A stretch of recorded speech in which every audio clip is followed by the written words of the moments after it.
Hola, muy buenas tardes a las personas que se están conectando el día de hoy. Esperamos que se encuentren muy bien. Daremos seguimiento al curso Periodismo Judicial con Perspectiva de Derechos Humanos. Hoy retomaremos el módulo que quedó pendiente de abordar el día lunes, que corresponde a la sesión de términos indispensables del periodismo judicial y búsqueda de información en los poderes judiciales, la cual será impartida por Sonia Serrano, que ya la conocen, nos impartió el último módulo del la semana pasada y sin más preámbulo le cedo el uso de la voz a Sonia para que pueda realizar su exposición. Gracias. Hola, buenas tardes. Voy ya. Listo. Ahí estamos, ¿no? ¿Qué tal? Bueno, pues primero una disculpa por el inconveniente en el cambio de la fecha de la reunión, pero bueno, hoy vamos a platicar, a dar seguimiento a la charla que tuvimos anteriormente y a revisar también un poquito sobre la información que podemos encontrar y por qué es importante cubrir el poder judicial. Espero no repetir mucho con respecto a la sesión que tuvieron ayer, o que si se repite alguna circunstancia, pues ya sirva para reforzar la información que ya tuvimos. Voy a compartir pantalla, no sé si creo que ya estoy habilitada para ello. Un momentito, voy a... Ya, perdón, ahora sí.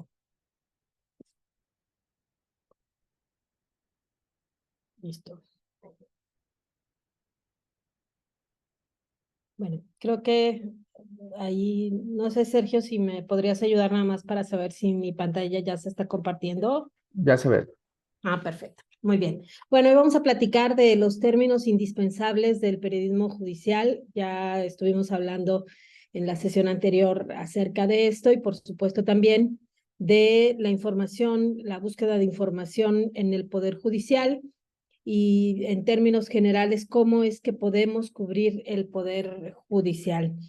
Bueno, pues aunque el Poder Judicial es una fuente muy importante de información, pues desafortunadamente la cobertura que tiene por parte de los medios de comunicación sigue siendo pues todavía muy lejana respecto a los otros dos poderes de la Unión. Es decir, no tenemos para nada, y creo que todos nos damos cuenta de eso, la cobertura de lo que sucede en el Poder Judicial como se le da al presidente de la República o a algunos de los integrantes de su gabinete, y tampoco estamos cerca de darle la misma cobertura que le damos al Poder Legislativo. Por eso en esta charla trataremos de revisar la información que podemos obtener en el Poder Judicial y cómo podemos tener acceso también a la información que se genera en el Poder Judicial. Y para ello, bueno, pues hay dos maneras, o yo considero que hay dos vías a través de las cuales podemos tener acceso a la información del Poder Judicial. La primera de estas es la información que genera por sí sola la cobertura del Poder Judicial, es decir, cubrirlo como si fuera una fuente. Y la otra parte que también es muy determinante y que quizás sea la más interesante, que son todos los temas que cubrimos en otras fuentes y que pasan justamente por el Poder Judicial. Así que, bueno, pues comenzamos con esto. Yo los invito a cubrir el Poder Judicial. Hay dos sitios que supongo que esto también ya medio lo habían charlado, pero hay dos sitios esenciales donde se concentra la información que está en manos del Poder Judicial. Uno es el de, obviamente, el de la Suprema Corte de Justicia de la Nación. El sitio web de la Corte es www.scjn, que es Suprema Corte de Justicia de la Nación.gov.mx, y también el Consejo de la Judicatura Federal, que la página es www.cjf.gov.mx. Estos son los dos sitios donde vamos a estar concentrados en la información que vamos a buscar en el Poder Judicial. Y yo comenzaría con la pregunta de qué debe interesarme del Poder Judicial y por ahí empezar a hacer esta cobertura de ver al Poder Judicial como una fuente igual que la del Poder Ejecutivo e igual que la del Poder Legislativo. Y yo comenzaría con los nombramientos, porque en los perfiles de quienes administran justicia vamos a encontrar muchas de las respuestas de lo que sucede en el Poder Judicial. Por eso me gustaría repasar muy brevemente los mecanismos que hay en la designación de los funcionarios que conforman el Poder Judicial, que ya los habíamos abordado de alguna manera en la reunión anterior. Empezamos con el tema de la integración de la Corte. Los ministros hasta antes de 1995 eran nombrados directamente por el presidente de la República. A partir de ese año, el presidente propone una terna y el Senado elige de esa terna al ministro que ocupará la vacante que esté disponible en la Corte. El Senado tiene 30 días para resolver. Si no lo hace, lo designa el presidente, o si rechaza la terna que manda el presidente debe mandar otra terna. En esta segunda etapa, si hay una segunda terna y no hay acuerdo, entonces al ministro lo nombra el presidente. ¿Por qué destaco esta parte y por qué creo que debemos poner el ojo en los nombramientos? Y sobre todo, creo que en la actualidad ha cobrado este tema una mayor fuerza. Bueno, esto es significativo porque el nombramiento de los funcionarios judiciales ha adquirido un contenido político muy interesante, porque depende justamente de los acuerdos en el Senado. Al quitarle esa atribución que tenía el presidente de decidir sobre otro poder y tratar de hacer un equilibrio en el que participen dos poderes en la designación de quienes son ministros en la Corte, entonces se partidiza y se politiza la decisión. ¿Por qué? Pues porque en el Senado quienes están representados son los partidos políticos. Así que cada vez vemos más que la intención de los legisladores que toman esta decisión es tener también el control de las decisiones que en el futuro van a tener los ministros. Y lo hemos visto en los temas polémicos recientes, en cómo ha habido señalamientos importantes sobre determinados nombramientos para favorecer decisiones del presidente, como pues todas estas impugnaciones que ha habido en torno a la forma en que se invierten los recursos o algunas reformas, etcétera. Sin embargo, estos son de alguna manera los temas que están en los medios, que le interesan a los políticos, pero también creo que más en la Corte y en el Poder Judicial Federal que con lo que sucede en los poderes judiciales de los estados, encontraremos que si bajamos de ese nivel de decisiones que son tan polémicas y que le interesan tanto a los partidos políticos, nos vamos a encontrar con resoluciones autónomas y mucho contenido a favor de los ciudadanos y de los derechos humanos.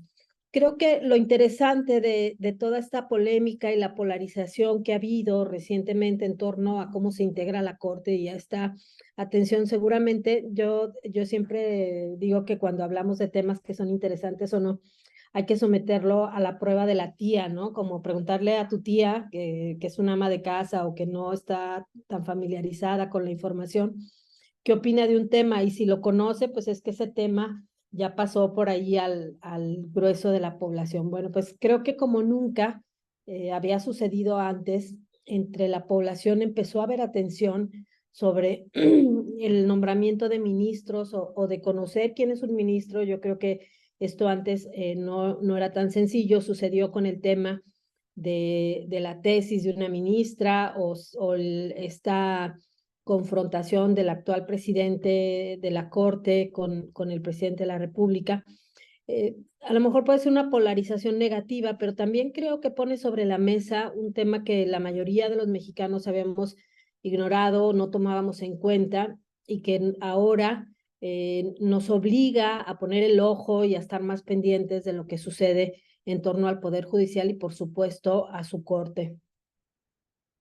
Y en cuanto al nombramiento de jueces y magistrados federales, ya también habíamos platicado un poquito antes en la charla anterior sobre la importancia que tiene el Consejo de la Judicatura justamente por esta atribución. los jueces y los magistrados federales son nombrados por el Consejo de la Judicatura. Es decir, aquí ya no intervienen los partidos políticos, por lo menos no directamente, porque también ahora que veamos cómo se conforma el Consejo de la Judicatura, vamos a ver que de manera indirecta, por supuesto que también los actores políticos tienen algo que ver con los nombramientos del Consejo de la Judicatura y luego posteriormente con respecto a los jueces y magistrados. El Consejo de la Judicatura es este órgano del Poder Judicial de características administrativas no jurisdiccionales y está integrado por 7 miembros que duran en el cargo 5 años sin posibilidad de repetir.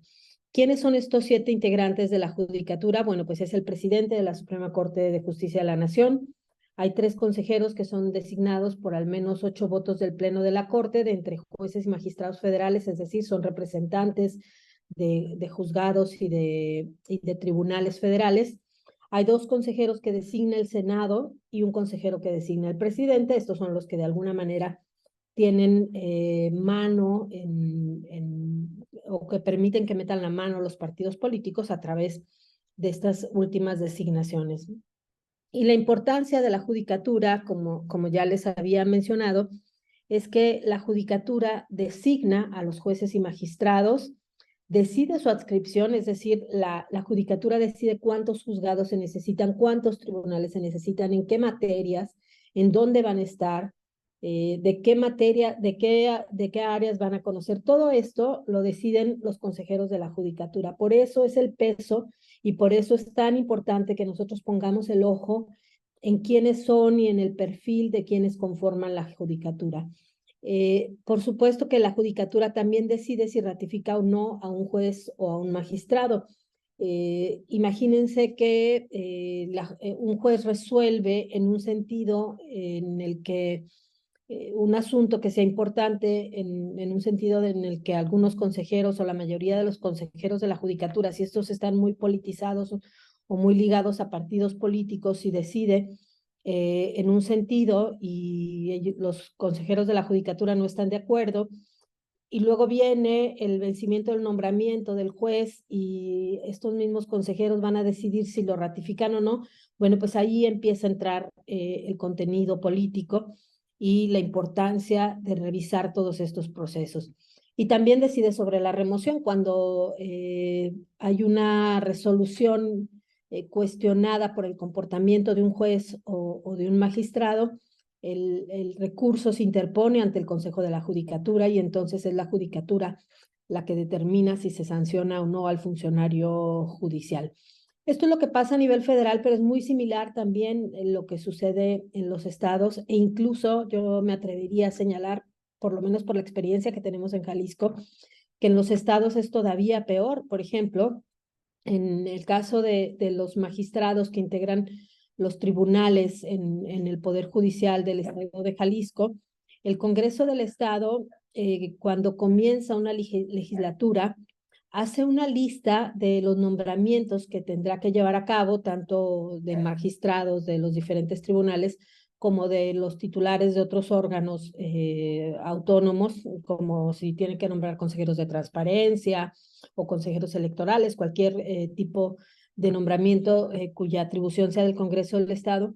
Y de una manera, por supuesto que esto no es oficial, es una reunión que se da de manera extraoficial, hacen esta lista y en la misma sesión de donde están los coordinadores de legislatura, esto ha pasado en las últimas legislaturas, en la misma sesión en que se decide las oficinas que se van a repartir, las comisiones que se van a repartir y también la forma en que se van a distribuir las curules en el pleno, en esa misma sesión se decide a quién le va a tocar cada nombramiento, es decir, qué partido político va a poner a un magistrado y en qué turno les va a ir correspondiendo según se van venciendo los nombramientos. Este reparto es muy, muy burdo, pero además también en los congresos de los estados muchos nombran a los consejeros de la judicatura y por ende también los partidos políticos luego tienen control con a través de estos consejeros de los nombramientos de los jueces, porque las judicaturas nombran a los jueces. Entonces, esto hace que yo les insisto, me atrevería a decir que sucede más en los estados, mucho más en los estados que en la federación, Esto hace que los partidos políticos tengan mucha injerencia a través de estas decisiones en los nombramientos de quienes posteriormente van a administrar la justicia. Y por ello yo también me gustaría insistir en la importancia de poner el ojo, de revisar perfiles, de no creer que simplemente porque se nombra a alguien que tiene carrera judicial o que tiene experiencia en el derecho, ya se cubrió con el requisito que tenía que tener esta persona para ocupar un cargo como administrador de justicia. No, hay que revisar los perfiles, hay que revisar los currículums, los vínculos que tienen, de dónde vienen, y esto nos ayudará a tener, por supuesto, una mejor cobertura de este poder, igual que lo hacemos, por ejemplo, cuando hay un proceso electoral y empezamos a revisar quiénes son los candidatos y que son, por ejemplo, las campañas, estos grandes momentos en que nos enteramos de quién es cada quien. Bueno, pues tal vez por la importancia y por el peso que tienen los administradores de justicia, esto también tendría que suceder con los nombramientos en el Poder Judicial.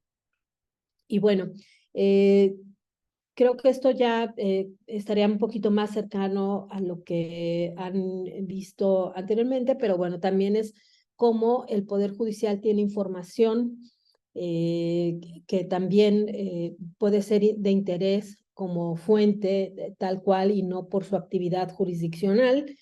Y esto es porque el Poder Judicial es un sujeto obligado. Aunque antes de entrar a esto me gustaría saber si tienen alguna duda con respecto a la primera parte de la charla o si seguimos.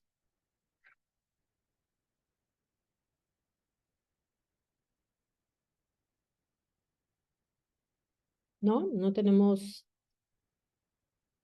ninguna duda, ¿verdad? Ni manos levantadas, nada. Bueno, continúo. Como les mencionaba, el Poder Judicial es un sujeto obligado en materia de transparencia y acceso a la información, por lo que toda la información que está en su poder, con las restricciones obviamente que marca la legislación y la protección de datos personales, podemos encontrar en los sitios de la Corte y la Judicatura, que son los sitios web principales que ya les había compartido. Al igual como si cubriéramos cualquier fuente, podemos tener acceso a cuánto gana un magistrado, quién es el personal de determinado juzgado, cuáles son los contratos que tiene el Poder Judicial, etcétera. Entonces, tenemos en esta parte que tiene que ver con la transparencia y el acceso a la información, pues esta posibilidad de tener también pues acceso a la cobertura como si fuera cualquier otra fuente, así como cubrimos, insisto, el Poder Ejecutivo, como cubrimos las secretarías, como cubrimos a los ayuntamientos, el Poder Judicial también puede ser una fuente. Y vamos a ver un ejemplo de cómo podemos tener acceso a la información y lo sencillo que esto es. Y aprovechando lo que estamos viviendo en este momento, esta decisión que tomó ayer la Cámara de Diputados de eliminar 13 fideicomisos del Poder Judicial, en donde había concentrados alrededor de 15,000 millones de pesos.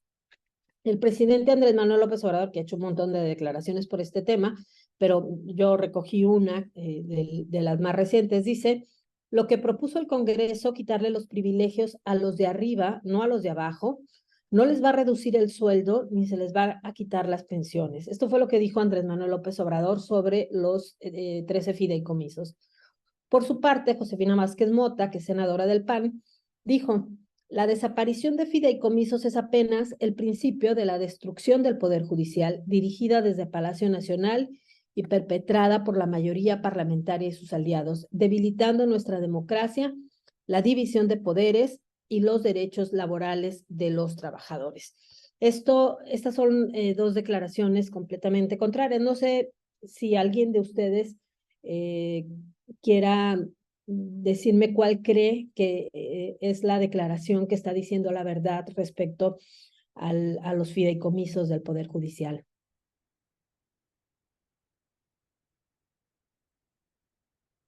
¿O alguna opinión con respecto a este tema?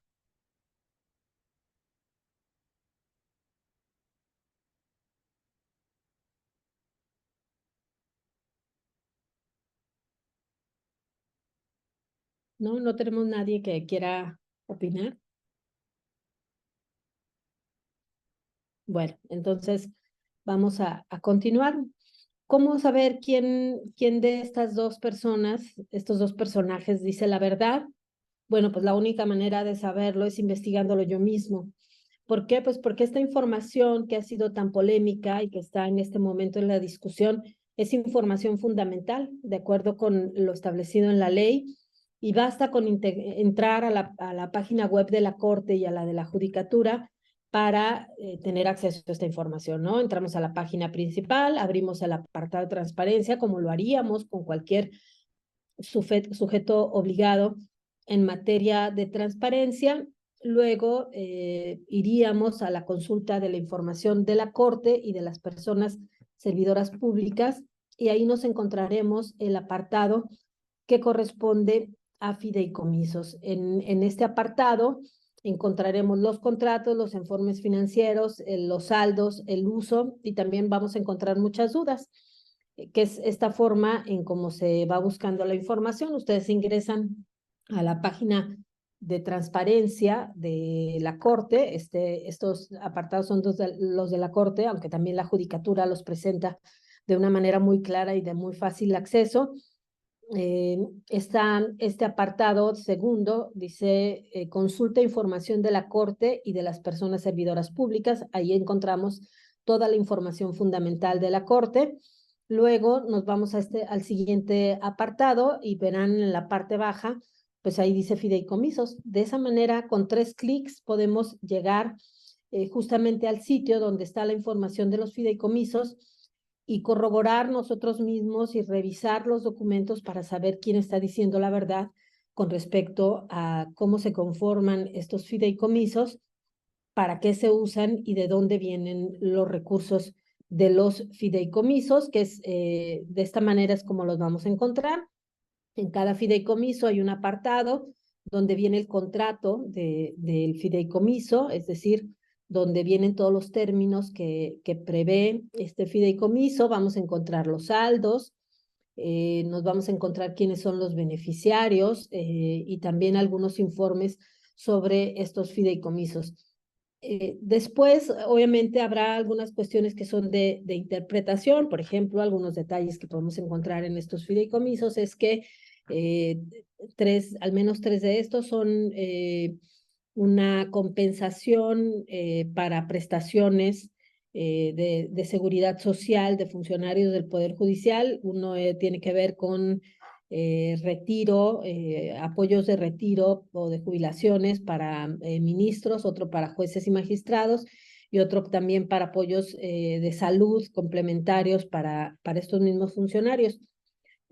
¿Es correcto o no? Bueno, pues entonces tendríamos que conocer los detalles de cuánto reciben, en qué condiciones reciben y si se está transparentando los criterios que se están utilizando para dar estos apoyos. También hay otro fondo que tiene que ver con recursos generados propios por el Poder Judicial, por la venta de discos compactos. Todo esto lo van a encontrar ahí, es súper sencillo, y desafortunadamente los políticos que usan estas descalificaciones que ya leíamos no siempre están interesados en darnos el contenido que permita abrir un debate serio sobre estos temas. Encontraremos, por ejemplo, que hay un fideicomiso, insisto, que es de recursos que genera el propio Poder Judicial, es decir, no son recursos que le da la federación, el gobierno federal, sino que de la venta de discos compactos, en donde vienen las tesis y las jurisprudencias, que son estos criterios que luego les sirven a los abogados para fundamentar sus demandas o para sus defensas, y es material que se consume de manera importante en el Poder Judicial. Bueno, con esto se crea uno de los fideicomisos, y esos recursos, según lo establecido en el contrato, ya que lo lean, se van a dar cuenta de esto. Bueno, pues esos recursos deben destinarse al fortalecimiento del Poder Judicial, que tendría que ser, por ejemplo, la apertura de nuevos espacios, si se necesita un nuevo juzgado, si se necesita, por ejemplo, la capacitación de personal de administración de justicia cuando se da una reforma y entonces cambian los términos o las condiciones en que se debe resolver. si hubo una reforma, por ejemplo, en materia penal, y esto implica que los criterios de los jueces que resuelven de la materia penal tienen que estar capacitados o actualizarse con respecto a esta reforma. Bueno, pues los recursos para financiar toda esa capacitación salen de uno de estos fideicomisos. También seguramente nos daremos cuenta que tienen algunos de estos fideicomisos cláusulas que dicen, bueno, eso se resolverá a criterio del comité que administra el fideicomiso. A lo mejor esto es lo que pudiera dar un margen de discrecionalidad que luego pues permita cuestionar la existencia de estos fideicomisos. Pero yo lo que me interesa destacar de esto es que somos nosotros mismos quienes podemos encontrar esta información y no quedarnos en la superficialidad de las descalificaciones y de las declaraciones de los actores políticos, sino entender pues que el Poder Judicial, ahora que se le ha puesto la lupa encima, ya sea por cuestiones políticas o porque así tenía que ser, pues nos ofrece la información que pues nos puede interesar y que puede ayudar a responder dudas sobre todo esto que se está discutiendo. Me gustaría hacer nuevamente una pausa para saber si hay alguna duda.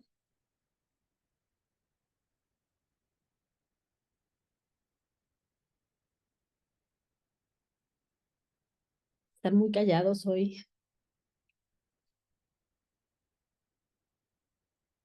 Acá andamos, yo escuchando atenta, no sé si alguien más tuviera preguntas o consultas.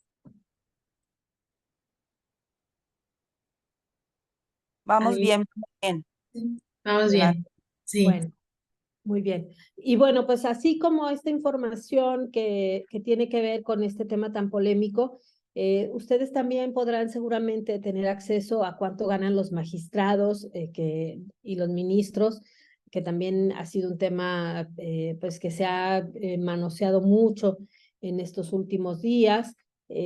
Ahí también en la página podrán encontrar los perfiles de cada uno de ellos, la forma en que se integra el personal de cada espacio de administración de justicia, los contratos diferentes del Poder Judicial, toda esta información como un sujeto obligado cualquiera. Creo que siempre es interesante entrarle a esto. En los estados igual es lo mismo. Creo que tal vez en los estados el cumplimiento de las obligaciones en materia de transparencia y acceso a la información no es tan puntual en los poderes judiciales como lo es también con la federación, porque pues creo que no han logrado dar ese paso, cuesta todavía mucho trabajo, por ejemplo, tener acceso a las actas de una sesión o a los documentos que acompañan una decisión. Hay todavía la idea de que la información en poder que está en manos del Poder Judicial le pertenece a la institución. Hay más reserva. Quienes han tenido experiencia en hacer solicitudes de información al Poder Judicial se habrán dado cuenta que hay que llevar una pelea legal bastante desigual, porque pues obviamente ellos tienen una manera mucho más rica de fortalecer sus negativas que nosotros de reclamar la información, pero bueno, creo que por lo menos puede haber un intento. Y bueno, esto es lo que tiene que ver con lo que yo quería platicarles sobre cómo cubrir el Poder Judicial como fuente tal. La segunda parte tiene que ver con la cobertura del Poder Judicial, pero no propiamente como nuestra fuente, sino por la información que estamos cubriendo y que toca al Poder Judicial y que viene de otras fuentes. No sé si alguno de ustedes tiene experiencia buscando información de juicios o de procesos en el Poder Judicial y cómo le ha ido con esto.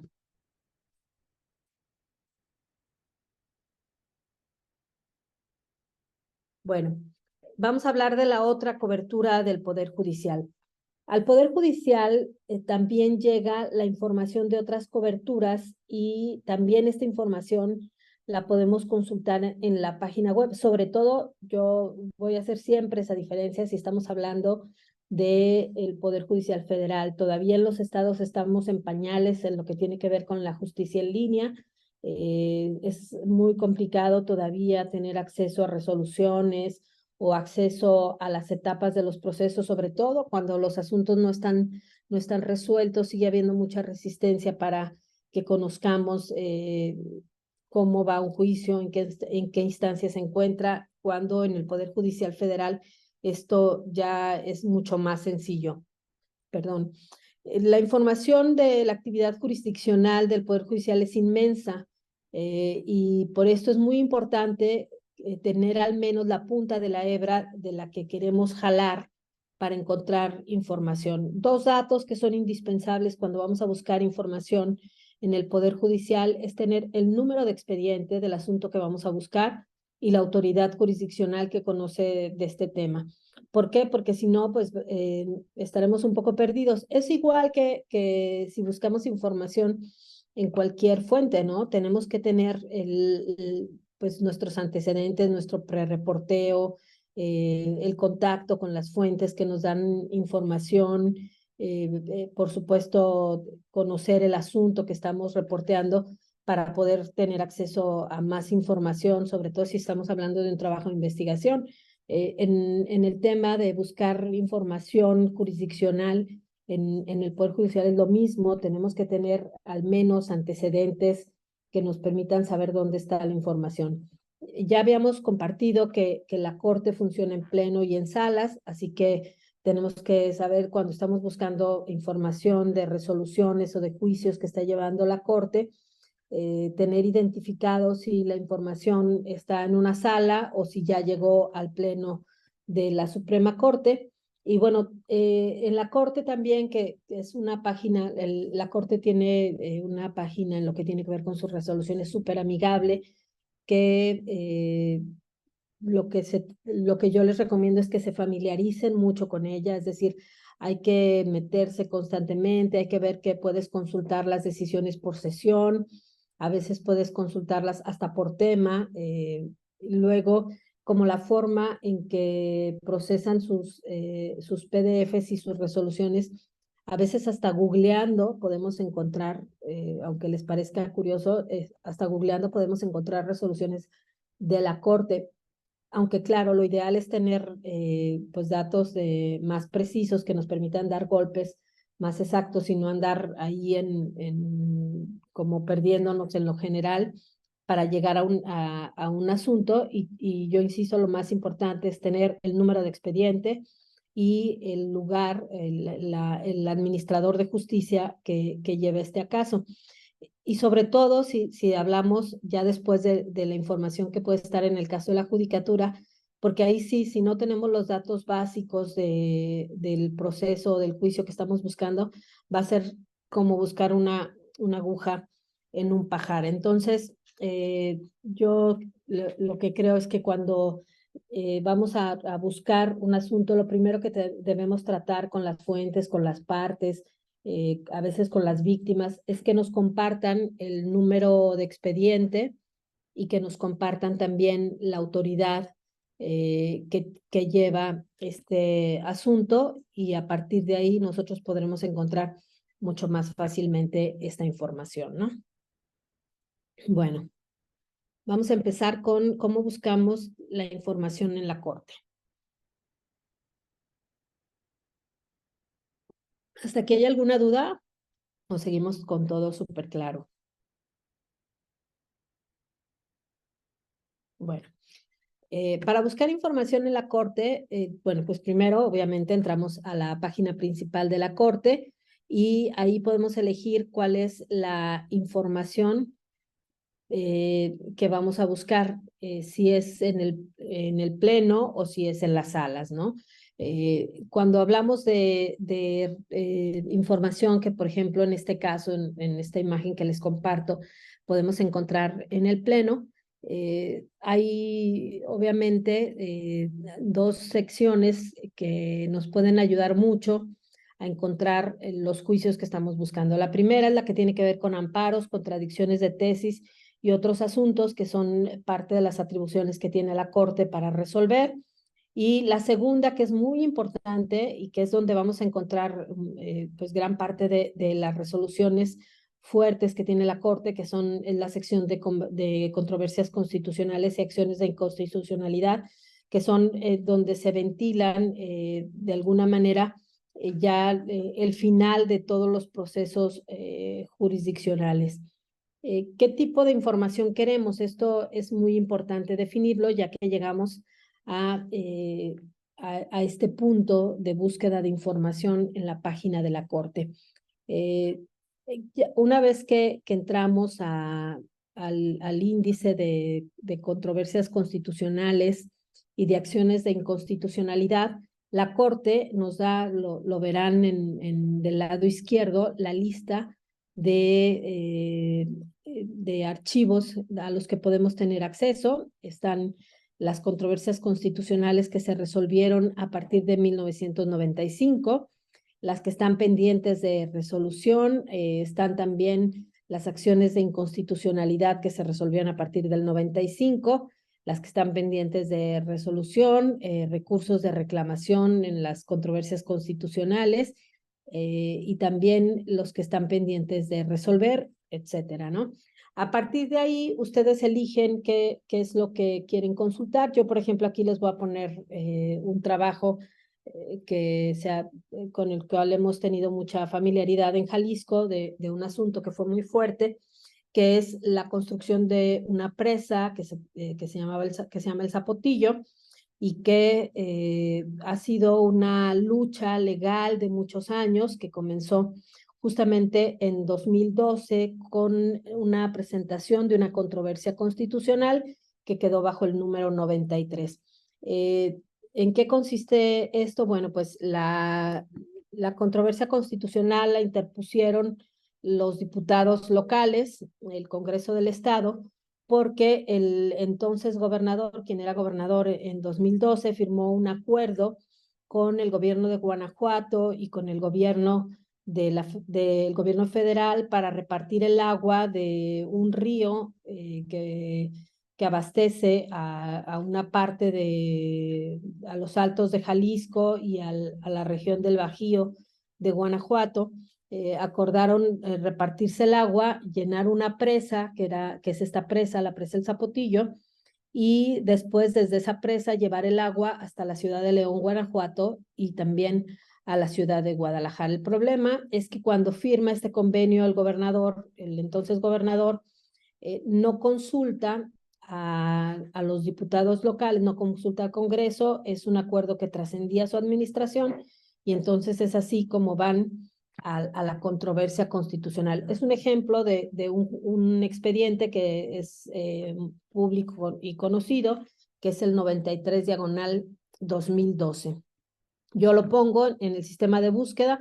También otra opción de búsqueda de expedientes que nos da la Corte es por fechas. Ustedes pueden poner más o menos, si tienen idea de cuándo se resolvió una controversia constitucional, pues le ponen a lo mejor del 1 de enero de 2011 al 31 de diciembre de 2012, y entonces, claro, va a ser una búsqueda mucho más compleja, pero les permitirá acotando.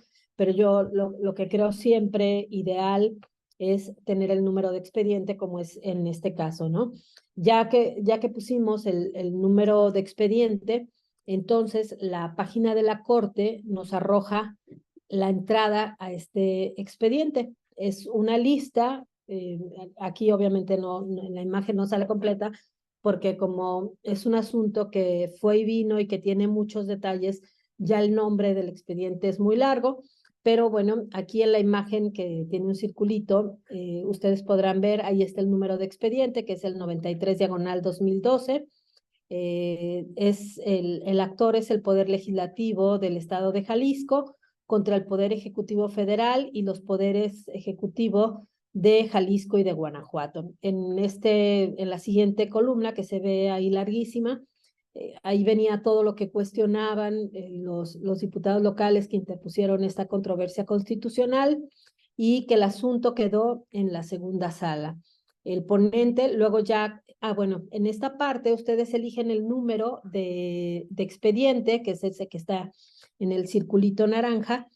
La página de la Corte nos permite entrar directamente al expediente. Yo los invito a que hagan ustedes ese experimento con cualquier expediente, cualquier número de expediente que ustedes tengan interés en conocer. Y a partir de ahí les va a desplegar ya la información detallada de los pasos que ha seguido o de dónde se encuentra este asunto ya dentro de la Corte, ¿no? Por ejemplo, en este caso, ya una vez que yo le piqué al 93/2012, me despliega esta segunda imagen en el que me dice que es un asunto que ya fue resuelto el 7 de agosto de 2013 por la segunda sala y el ministro ponente fue José Fernando Franco González Salas.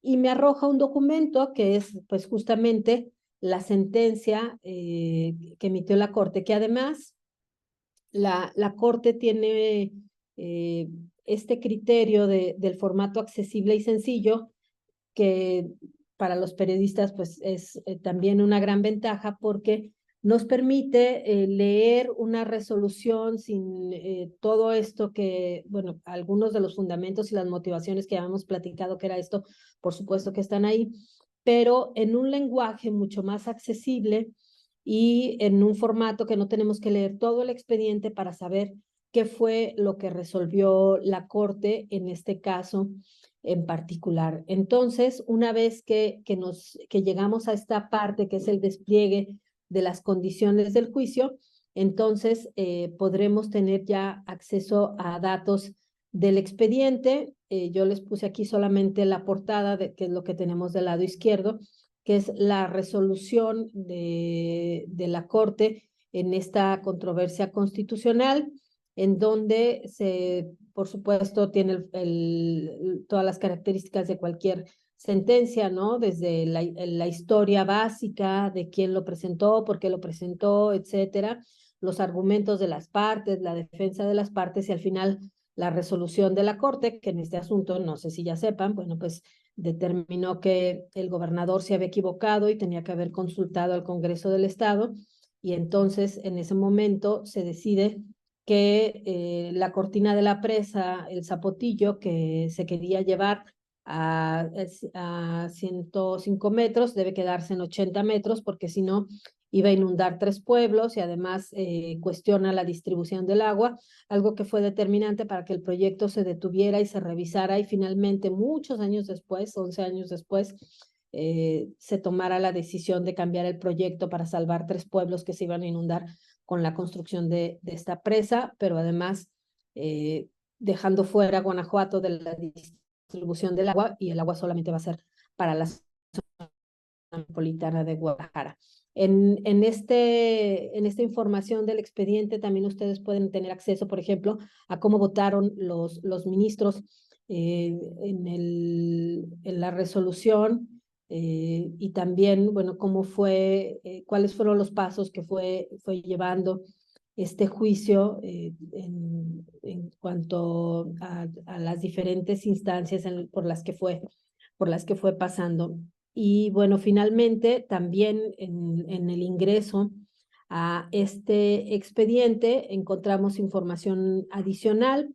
Por ejemplo, aquí nos damos cuenta que el ministro Alberto Pérez Dayán, Sergio Valls Hernández, tuvo un voto concurrente, es decir, un voto con una argumentación quizá distinta a la que venía en la propuesta de sentencia del ministro ponente, y ustedes también pueden tener acceso a estos documentos que son adicionales en una resolución, que siempre son muy interesantes porque entonces nos permiten conocer los criterios a lo mejor de quien votó en contra o de quien consideró que la información que contiene la sentencia, el proyecto de sentencia que se votó, no son suficientes y se requiere información adicional, si faltó algún criterio que tendría que haberse expuesto y pues esto enriquece sin duda la información en torno a una resolución. Esto, yo insisto, puede ser con cualquier número de expediente la página de la Corte es súper amigable. De hecho, la tengo por aquí. Ustedes ingresan a la página principal de la Corte, luego está por aquí Pleno y Salas, y a partir de Pleno y Salas ustedes pueden ingresar al Pleno o a las resoluciones de cada una de las salas. Ahí vienen, pueden ver, por ejemplo, sí, perdón. Bueno. Por ejemplo, podemos ver la lista de de cada sesión con fallos por fechas. En la sesión del 18 de octubre, aquí está la lista de los acuerdos de los asuntos que se vieron en una sesión. Si ustedes saben que un asunto se va a ver determinado día en la corte, en una sala, es ahí donde pueden encontrar esta información. También podemos encontrar las resoluciones, las versiones de algunas de las resoluciones, aunque esto no aparece al momento, esto casi siempre pasa unos días después. Por ejemplo, aquí vemos que la última versión taquigráfica de una sesión de esta primera sala fue la del 27 de septiembre, pero podemos acceder ahí al PDF en donde viene transcrita todo lo más importante de lo que se acordó en esa sesión. Entonces, yo les insisto, la verdad es que la página de la Corte, el acceso a las resoluciones de la Corte, a las sesiones que tiene la Corte, es muy amigable y muy fácil de consultar. ¿Alguna duda aquí sobre este tema?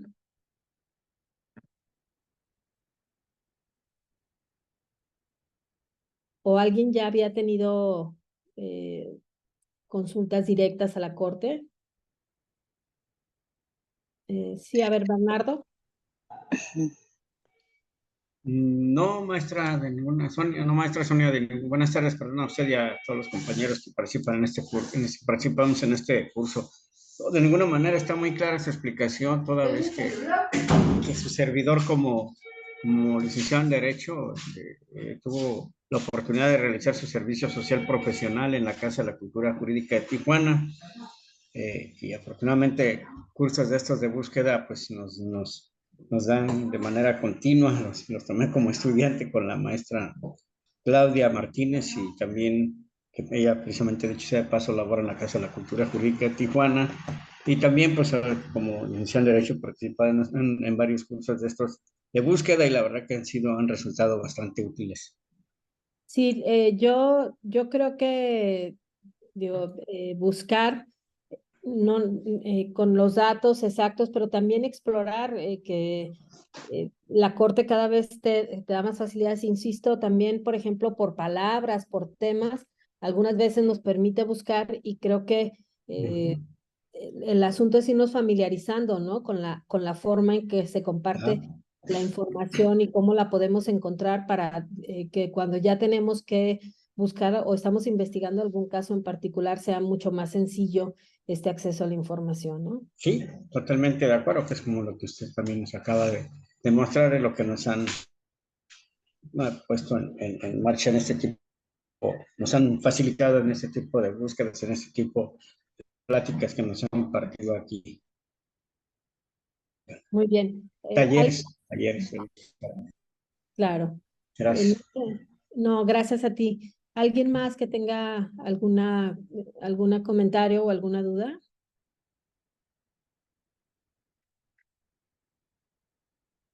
Bueno, entonces continuamos. También, así como podemos encontrar información en la Corte, también lo podemos encontrar en el Consejo de la Judicatura, que es la instancia previa a la Corte, o lo que podríamos considerar como la primera instancia federal.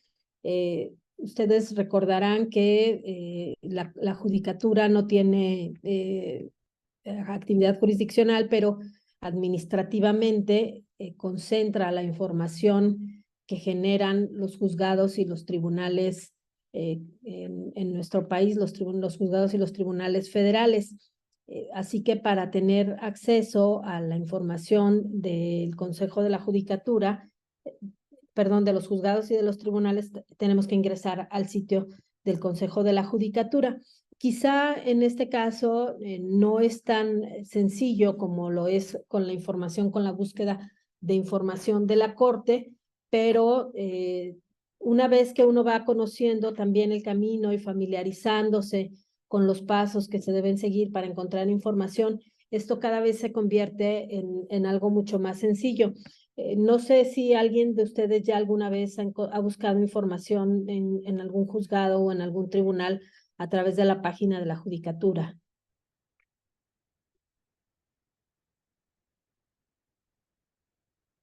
¿Nadie ha cubierto antes Poder Judicial?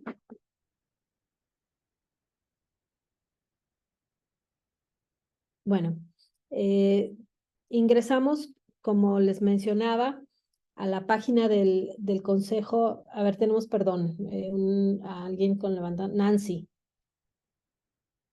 Muy buenas tardes a todos. Hola, buenas tardes. Licenciada Sonia, muy buenas tardes. Pues en algunas ocasiones sí, pero para buscar en la página sí, pues tenía yo que tener el expediente y sobre todo el juzgado sí, el juzgado que tenía el caso, y en algunas ocasiones pues nada más tenía lo que es el expediente. Entonces sí, en ocasiones pues sí se dificulta porque tenía yo que estar de juzgado en juzgado hasta encontrar pues el tema. Eso es lo que en muchas ocasiones sí retrasa pues la búsqueda. Eso Sí, es lo que me ha pasado a mí. claro, sí, en esto tienes razón, Nancy, que era lo que yo les comentaba. Sí, en el caso de la Corte es más fácil porque podemos ir teniendo acceso a las resoluciones, y además estamos hablando prácticamente de 3 espacios nada más, ¿no? El Pleno y las 2 salas.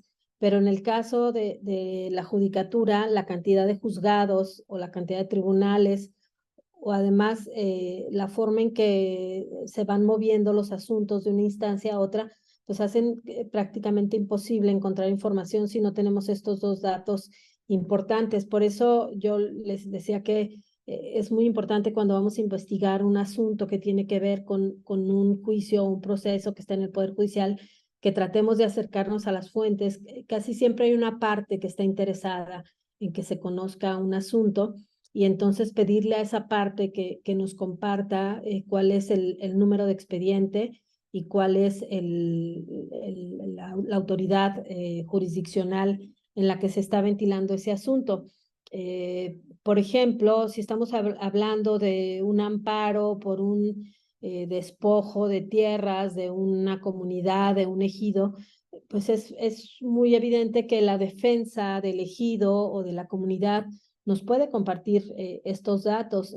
A lo mejor no nos los va a compartir la autoridad o no nos los va a compartir la parte que se está quedando o que está cometiendo el despojo, pero si vamos con la parte afectada que está interesada en que se conozca este tema, por supuesto que nos puede compartir el expediente. O si estamos hablando pues de algún amparo que promueve una junta de colonos en contra de una decisión de un ayuntamiento.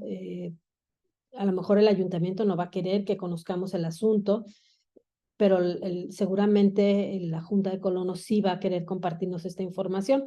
Siempre hay que pensar que hay una parte que puede estar interesada en que conozcamos cómo lo que sucede en torno a un proceso, y que esa sea la parte que nos comparta la información, porque de otra manera tener acceso a un expediente, hay que recordar que los expedientes son información reservada, que el número de expedientes se le comparte o lo tienen las partes nada más que están en ese asunto, pero que en los asuntos que son de interés público, pues seguramente podremos conseguir este dato con alguna de las partes, ¿no?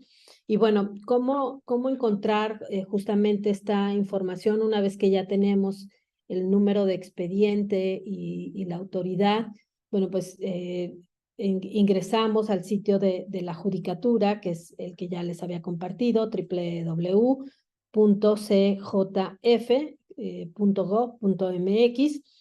Y bueno, además que ahí nos ofrece una cantidad de información importante en la página principal, pero entramos al menú como en todas las páginas web y nos vamos a encontrar con esa lista que ustedes ven del lado derecho, que es el consejo, que es propiamente la función administrativa del Consejo de la Judicatura.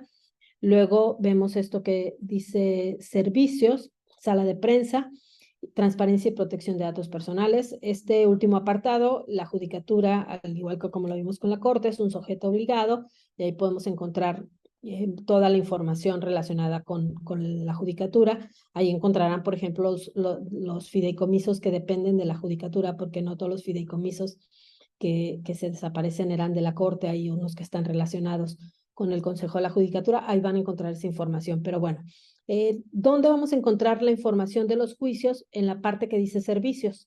Es en donde vamos a picarle una vez que entramos al menú del Consejo de la Judicatura. ¿Por qué? Bueno, pues porque el área de servicios es la que le da información a las partes, a los justiciables, cuando están llevando un proceso ante un juzgado o ante un tribunal. Una vez que le picamos a servicios, ¿qué es lo que vamos a encontrar? Bueno, pues aquí es donde tenemos que saber cuál es la información que busco. Aquí lo que tenemos que revisar es este otro menú, que es el menú de servicios. Ahí vemos gestión judicial, estadísticas, consultas, directorios, licitaciones, criterios aprobados por la Comisión de Disciplina, etcétera, ¿no? Pero lo que a nosotros nos va a interesar de aquí es consultas, que es en donde podemos entrar a las resoluciones y a los juicios que se están llevando en los juzgados y en los tribunales. Entonces entramos a esta segunda imagen. Todo esto seguimos obviamente en la página del Consejo de la Judicatura, y ahí en consultas también encontramos otro menú más. Bueno, como podrán darse cuenta, este caminito no es tan sencillo y es un poquito más largo que el que veíamos con la Corte, y lo que nos aparece aquí en consultas es pues la normativa de la Judicatura, la lista de acuerdos y de sesión, los expedientes, los criterios novedosos, las sentencias y resoluciones públicas irrelevantes y la consulta de contrataciones. Yo en este caso decidí abrir expedientes porque para que veamos también cómo es que podemos consultar un asunto que se está ventilando en un juzgado o en un tribunal de la federación, ¿no? Entonces, aquí, después de esto, yo, insisto, en la primera parte le piqué a consultas y después de consultas le piqué a expedientes, ¿no? Y entonces, cuando entramos a expedientes, que es lo que nos compartía Nancy, viene lo complicado, porque aquí sí tenemos que tener los datos para poder tener acceso al expediente. Por ello es que necesitamos que una de las partes nos comparta esta información. Nos aparece cuando llegamos a la consulta de datos de expedientes este mapa del país, que es la forma en la que está dividido jurisdiccionalmente el país, que es a través de circuitos judiciales. Por eso cuando ustedes escuchan el apellido de los juzgados o de los tribunales, es que dice, fue el tribunal tercero de distrito en materia, no sé qué, del circuito tal, ¿no? Bueno, pues los circuitos es el que es la forma territorial en que está dividido la administración de justicia en nuestro país. Así que lo primero que tenemos que saber es de qué circuito es la información que estamos buscando. Si es de nuestro estado donde vivimos, bueno, pues es obviamente que tenemos que buscar el circuito que corresponde a nuestro estado, o si es de otra entidad, también conocer cuál es el circuito de ese estado donde se está ventilando, ¿no? Yo, por ejemplo, aquí abro en donde dice seleccione un circuito, ustedes le pican y les despliega los circuitos. En este caso, yo iba a buscar un asunto de Jalisco, Entonces elijo el tercer circuito, que es el que corresponde al estado de Jalisco. Hasta aquí, ¿hay alguna duda? Bueno, yo les voy a poner ahora a compartir la página del Consejo de la Judicatura para que ustedes también la vean, cómo funciona. Ya les había dicho, entran a servicios, después a consultas. Ya una vez que nos vamos familiarizando es mucho más sencillo. Es un camino, insisto, largo, pero tampoco entramos a expedientes. Una vez que entramos a expedientes, bueno, nos van a pedir que hicimos una consulta en una encuesta, pero luego será eso. Nos aparece este mapa del país y buscamos el circuito que nos corresponde, ¿no? Yo, insisto, voy a Jalisco, que es el tercer circuito, y le pongo consultar, ¿no? Y entonces ahí me despliega esta ventana del circuito que corresponde a mi estado. Pero luego ahí viene lo más complicado, porque bueno, una vez que elegí el circuito, tengo que saber en cuál tribunal, que es esta misma página que ya les compartía, en cuál tribunal o en cuál juzgado está la información que estoy buscando, y cuando puedan revisar esta lista, bueno, pues se van a dar cuenta la cantidad de juzgados y tribunales que hay. Por eso les decía que tenemos que saber dónde está. Esta es la lista de juzgados, tribunales. Además, ahora que existen los plenos regionales, que son como una especie de autoridad intermedia entre los tribunales y la corte para algunos asuntos. Y entonces tenemos que conocer cuál es el número de expediente y cuál es la autoridad jurisdiccional que está conociendo de este asunto. En este caso, el ejemplo en el que yo voy a seguir trabajando, una vez que voy a decidir cuál juzgado voy a buscar, yo decidí que voy a buscar un asunto que está en el juzgado tercero de distrito en materias administrativa, civil y del trabajo del estado de Jalisco, con residencia en Zapopan. Es el tipo de juicio y el número de expediente que yo estoy buscando, que si volvemos a esta parte, insisto, le pican aquí y entonces buscan ese juzgado, insisto, juzgado tercero de distrito en materias administrativas, civil y del trabajo. Afortunadamente están en orden, son muchos, pero están en orden, así que yo le pico a ese juzgado y entonces me despliega la información que haya en ese juzgado y me aparece esta última página. ¿Hasta aquí hay alguna duda?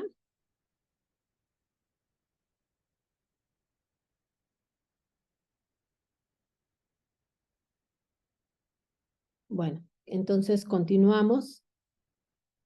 Llegamos a esta parte, yo ya elegí que es el juzgado tercero de distrito en materia administrativa, civil y del trabajo. Después me pregunta este buscador cuál es el tipo de expediente que yo quiero encontrar.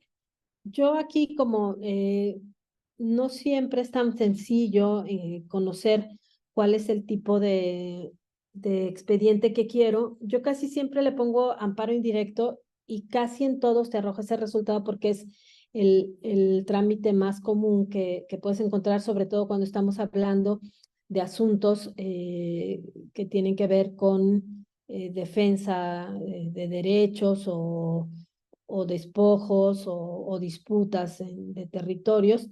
Y entonces yo le puse en este caso amparo indirecto. Y luego viene la otra parte, que es el cuestionamiento de cuál es el número de expediente que yo estoy buscando, que es el otro dato que debo de tener para poder buscar información de un expediente en el Poder Judicial. Y entonces se captura justo en esa ventanita. Yo, en este caso, el expediente que estoy buscando, que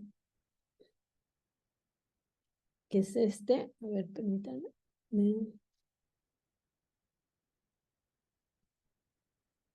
Ok.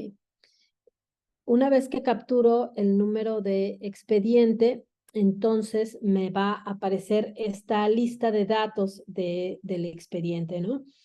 Es un amparo indirecto relacionado con este mismo asunto que les compartía de la Corte, que es un amparo que promovió un ejido en contra de la construcción del acueducto que iría de la presa El Zapotillo a la ciudad de León. Este acueducto cruzaba por el territorio de este ejido, y entonces el ejido promueve un amparo que luego se suma a otros amparos, uno que promovió la Asociación Ganadera de San Juan de los Lagos, también en contra de la construcción del acueducto, que también pasaba por tierras de los ganaderos de San Juan de los Lagos sin que hubieran sido consultados ni se llevaran a cabo acciones de expropiación. Y luego se suman otros amparos que promovieron los 3 poblados que iban a ser inundados con la construcción de la presa El Zapotillo, pero yo con uno de los expedientes, que es el que es el que promovió el ejido de San Juan de los Lagos, perdón, el ejido de Agua de Obispo de San Juan de los Lagos, pude encontrar la lista del expediente. Una vez que tienes acceso al número de expediente, ahí te van apareciendo todos los datos de este juicio de amparo, ¿no? Desde cuándo se presentó el juicio, que es este 2701-2010. También te aparece cuál es el acto reclamado por quien presentó la demanda, que es la orden de construcción de una presa de almacenamiento, que es la presa El Zapotillo, la materia, que en este caso es administrativa, porque es una decisión de la autoridad para construir esta obra, es en la entidad de Jalisco, el municipio donde se presenta la demanda es Guadalajara, los artículos constitucionales que la parte está argumentando que le son vulnerados, etcétera. Y bueno, si ustedes le dan seguimiento a todo lo que viene en esta lista, que voy a tratar de ponérselos también aquí, creo que era el 197/2010, obviamente el reCAPTCHA de No Soy un Robot.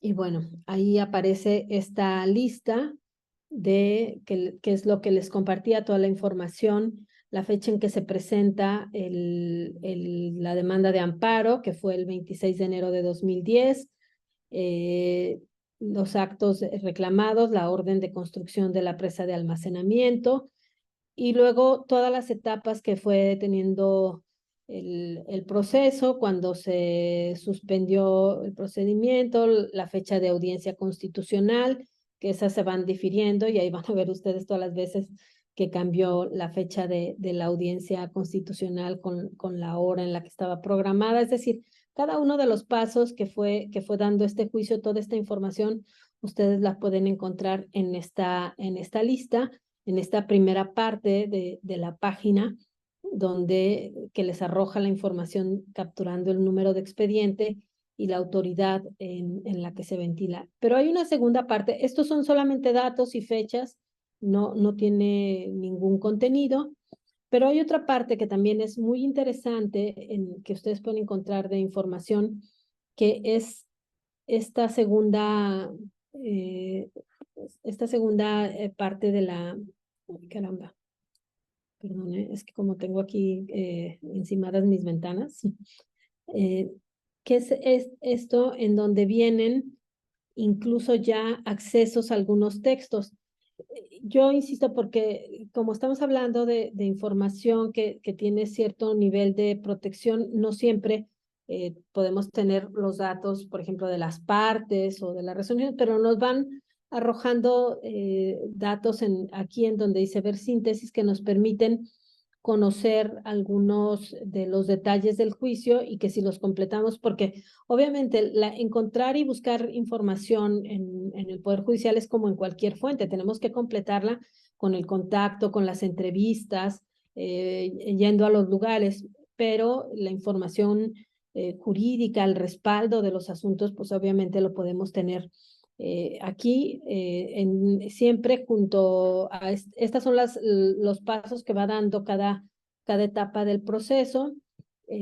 Por ejemplo, cuando el juzgado le notifica a la autoridad que hay una demanda de amparo, esa autoridad debe entregar un informe justificando su decisión. Bueno, pues aquí van ustedes a poder encontrar cuándo fue que se le notificó, cuándo la autoridad entregó su informe justificado, cuándo se aporta una prueba, si se recibió la prueba.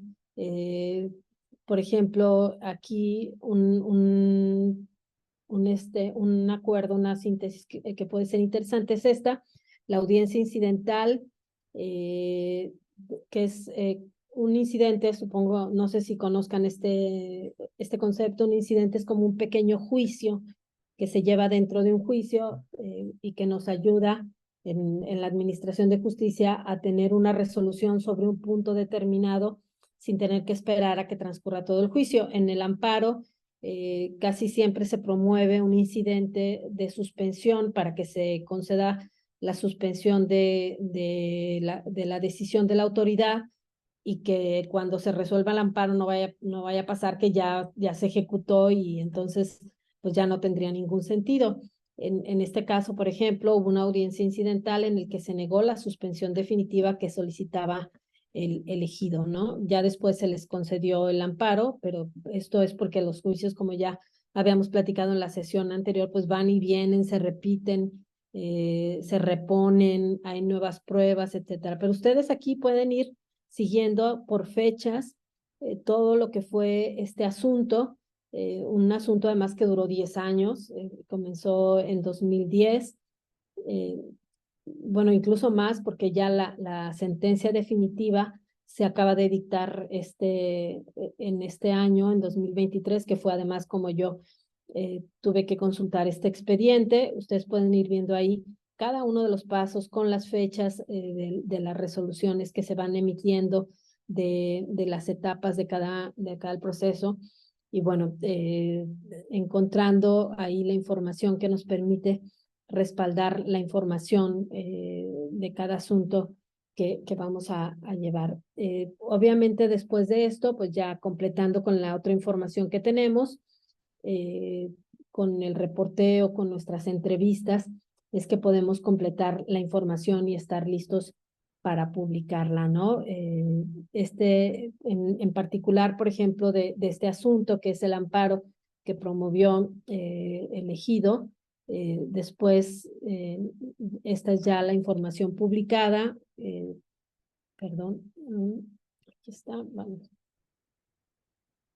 De este asunto, que es al concederle el amparo al ejido, a la asociación ganadera y a las poblaciones de Temacapulina, Cacico y Palmarejo, bueno, el juez le ordena a las autoridades federales que haya un nuevo decreto de reparto del agua y que se establezcan ya las nuevas condiciones en las que va a funcionar la presa, de manera tal que pues, se protejan los derechos de las comunidades que serían inundadas. Hay un acuerdo de palabra de la Presidencia de la República de que no van a ser inundadas. Incluso no sé si ustedes conozcan este asunto, pero en este momento esa presa, esa cortina enorme que ustedes ven ahí en la fotografía de la nota, está siendo perforada, se están abriendo unas ventanas para que el agua en la presa no llegue a más de 40 metros, y de esta manera los 3 pueblos que están por debajo del nivel de la presa no sean inundados. Pero esto es un acuerdo de palabra del presidente Andrés Manuel López Obrador. Lo que se necesita es que exista un decreto en el que se diga que esta presa nunca va a inundarse por completo a los 80 metros, perdón, que tiene actualmente la cortina, sino que se debe quedar ahí y no se deben inundar los pueblos. No se debe correr el riesgo, porque luego puede venir otro presidente que diga, bueno, pues tapo las ventanas que se abrieron, los agujeros que se abrieron ahí en la presa para que se pueda almacenar más agua para la ciudad, y que los pueblos, estos pequeños pueblos que pues a nadie le importan según ellos, desaparezcan a favor, pensando en el bien de los más no importa que los menos resulten afectados, ¿no? Esta es ya la conclusión de la búsqueda de información en el Consejo de la Judicatura ya publicada con los datos de este expediente. Aquí vuelvo a hacer una pausa, no sé si alguien tenga alguna duda, si quiera revisar algún expediente del que tenga los datos o alguna información adicional, si quiera saber cómo, con respecto a cómo se consulte esta información.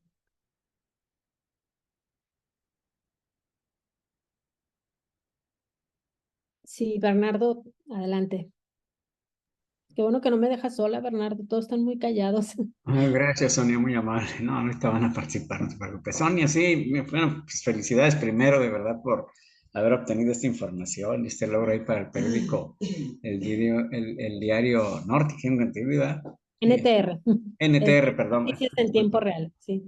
Noticias en tiempo real, bueno, felicidades, una nota de 8 columnas en un tema tan sensible, pues para dos estados, ¿no? Mi estado natal, Guanajuato, y obviamente el estado de Jalisco. Muy bien, Sonia, pues felicidades de verdad, y sí, pues a ver, cuéntanos cómo le hiciste, a ver. Porque está muy, de verdad, muy interesante esa nota, y de verdad que si tienes por ahí un ejemplar, pues házmelo llegar para leerlo con gusto, ¿no?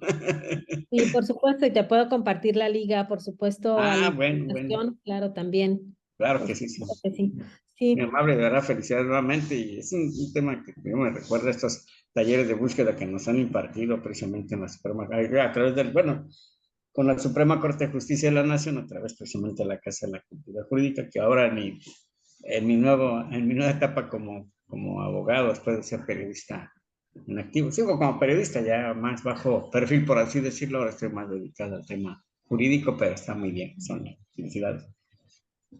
bueno, no, gracias a ti. No sé si alguien más tuviera alguna duda o quiera saber cómo consultar algún expediente.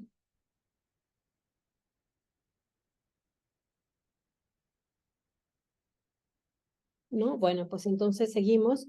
Y bueno, ya me gustaría, esto es pues básicamente sobre cómo se busca información también de expedientes en la judicatura. Y la última parte de la que me gustaría platicar también con ustedes es del Poder Judicial y los derechos humanos, porque más allá de la polémica que se ha generado por este pleito que hay actualmente entre los políticos en torno al Poder Judicial, eh, creo que es en el Poder Judicial, en las resoluciones, sobre todo de la Corte y de los juzgados y los tribunales federales, donde vamos a encontrar las pocos fundamentos y las pocas resoluciones que protegen los derechos humanos y los derechos ciudadanos en nuestro país. Creo que estar al pendiente de algunas de los criterios de las tesis que se emiten en el Poder Judicial de la Federación nos pueden permitir conocer también cómo hemos ido avanzando en el ejercicio de nuestros derechos, cada vez más en lo que tiene que ver con la protección de cómo ejercemos nuestra ciudadanía, y no me refiero a la parte que les interesa a los políticos, que es la parte electoral, ¿no? Que de pronto aseguran que las elecciones garantizan nuestros derechos como ciudadanos y la democracia y el derecho a votar y todas estas cuestiones, estas grandes movilizaciones en torno a los temas electorales. La verdad es que en nuestro país pasan cosas mucho más profundas y que nos interesan y nos tocan más en materia de derechos humanos, y que se están ventilando en este momento en la Corte, se están ventilando en los juzgados y en los tribunales federales, y tenemos que poner mucha más atención.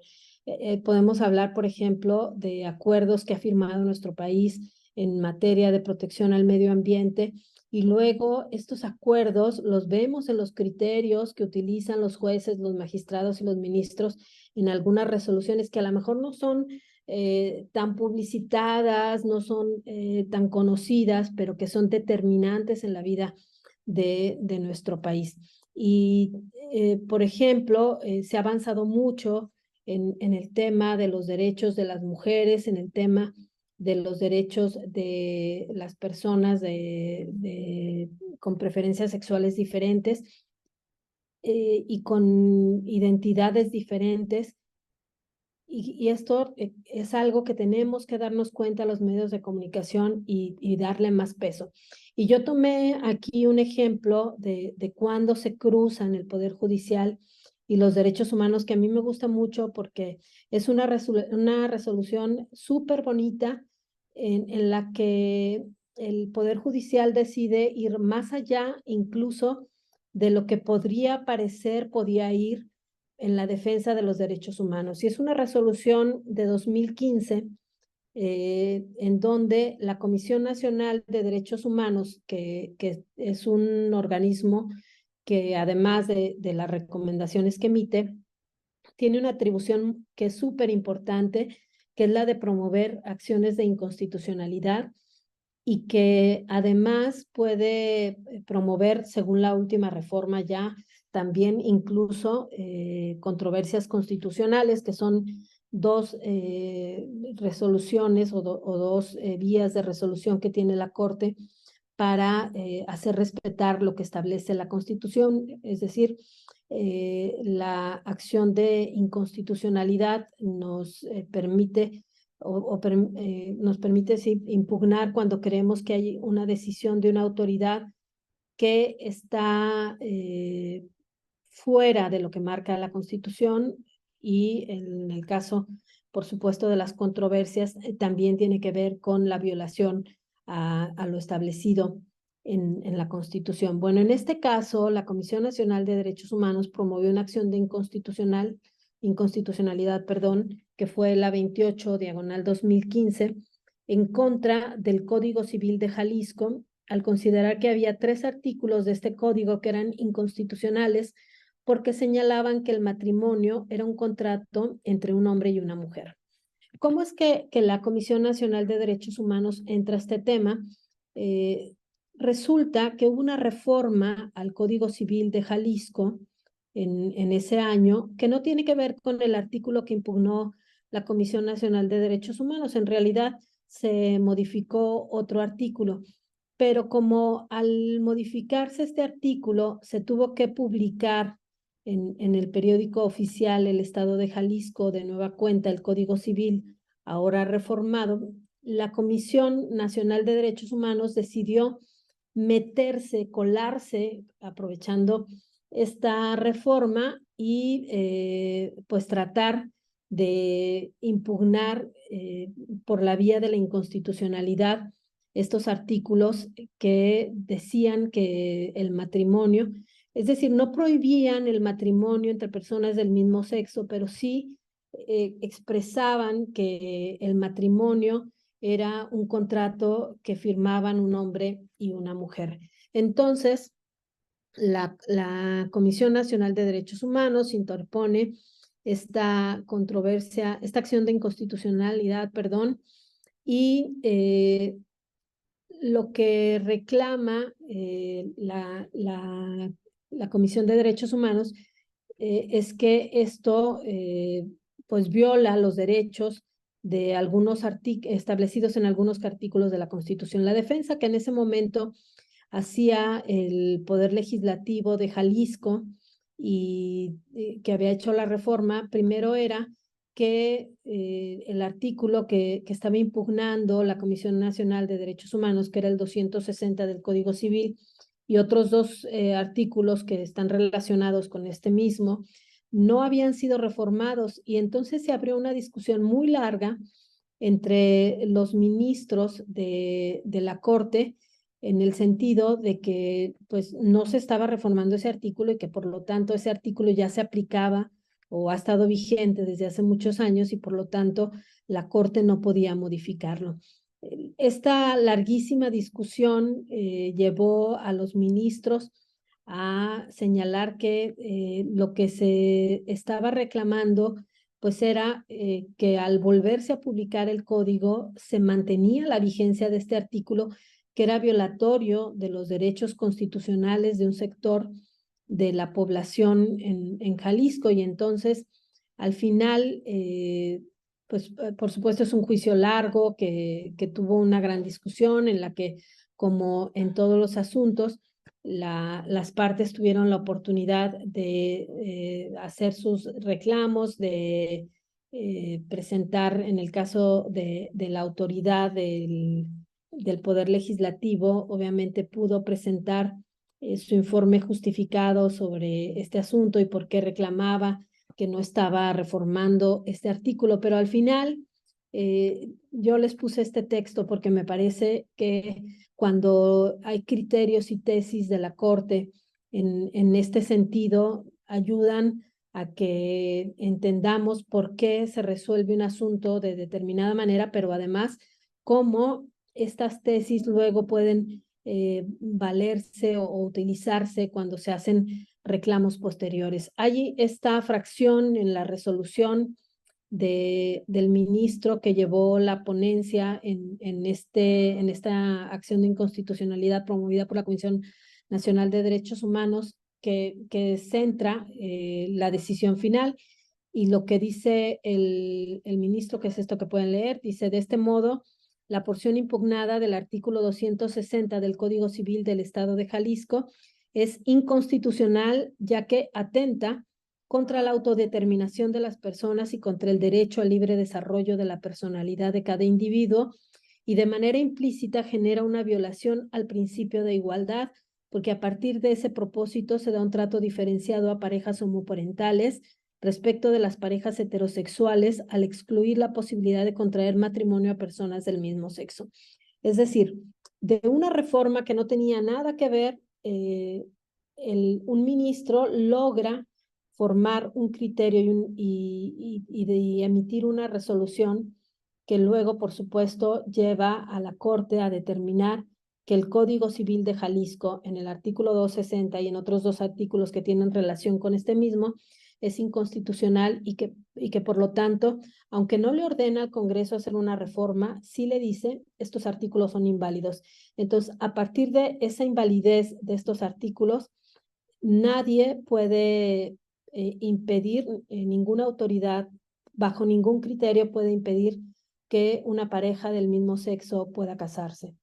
Es decir, esta forma de estos criterios, esta interacción que hubo entre la Comisión Nacional de Derechos Humanos y los ministros para resolver este asunto, lo vamos a encontrar en muchos temas que tienen que ver con derechos de la mujer, con derechos de la comunidad lésbico-gay, con derechos al medio ambiente sano, y muchos criterios nuevos basados sobre todo en acuerdos internacionales que firma nuestro país, que algunas veces no son tan precisos en la legislación, pero que están respaldados obviamente por los derechos constitucionales y que nos dan pues acceso a esta interacción que hay entre Poder Judicial y derechos humanos. No sé si hasta aquí hay alguna duda.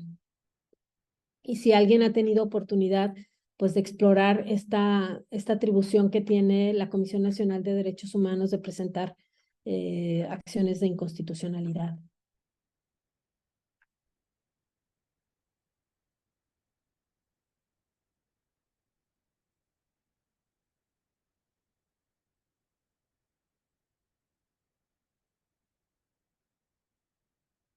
¿No? Bueno, esto era básicamente lo que yo tenía preparado con respecto a la forma en que se puede consultar la información en el Poder Judicial. En el caso de la Comisión Nacional de Derechos Humanos, también todas las acciones de inconstitucionalidad y tanto la forma en que las presenta como las resoluciones y el proceso los va publicando, además de que la información la podemos encontrar en la Corte, también podemos encontrarla en la página de la Comisión de Derechos Humanos. Por ejemplo, en este caso, de esta acción de inconstitucionalidad, es lo mismo que les comentaba hace un momento. Ustedes van, para obtener esta resolución, a la página de la Corte, entran al apartado que tiene que ver con la sección de trámites y controversias de acciones de inconstitucionalidad y de controversias constitucionales. Luego pueden entrar a lo que tiene que ver con acciones de inconstitucionalidad resueltas a partir de 1995. Y aquí volvemos al mismo punto que teníamos antes de utilizar el número de expediente, que en este caso es el 28/2015. Y, perdón, aquí, perdón, igual lo capturamos, número de expediente 28/2015. Le ponemos aceptar para la búsqueda.